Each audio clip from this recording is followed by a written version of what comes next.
तुम्हालाही छोटे छोटे गोळे करा, मग पुरी लाटा. खूप कंटाळा येतो का? आणि त्यात पुरीमध्ये तेल राहतं, कुसकुशीतपणा येत नाही असं वाटतं का? तर आजची रेसिपी माझी तुम्ही लास्टपर्यंत बघा. आपल्याला इथं छोटे गोळे करायचे नाही आहे, डायरेक्ट करायचे आहेत. आणि पीठही असं मळायचं की त्याने पुरी आपल्यात तेलकट राहत नाही आणि कुसकुशीत कुरकुरीत होतात. तर व्हिडिओ लास्टपर्यंत पहा.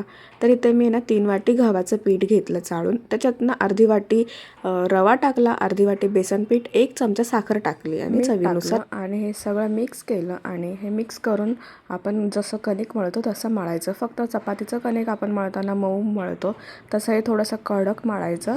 एकदम मऊ मळायचं नाही, थोडंसं असं कडक मळायचं. तुम्हाला दाखवते मी. तर असं हे कडक मी मळून घेतलेलं आहे. आणि ह्याला आपण 10 मिनटं तसंच ठेवायचं.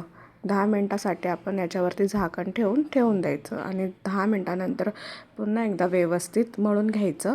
पुन्हा एकदा मळून घेतल्यानंतर मग पुरी करायची. आता पुरी करण्याची तुम्हाला मी एक छान ट्रिक सांगते.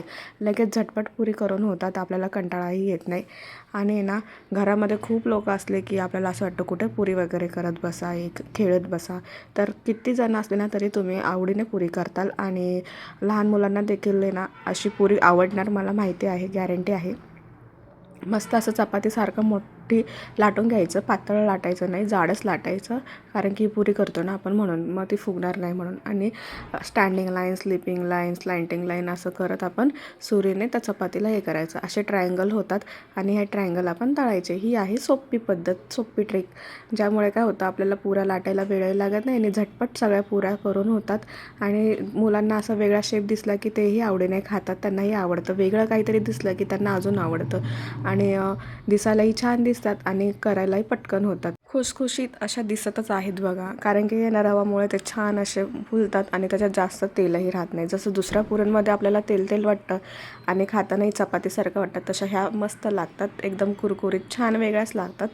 आणि नक्की अशा ट्राय करा. आणि तुम्हालाही लाटायचा कंटाळा येत असेल तर अशा प्रकारे लाटू शकतात.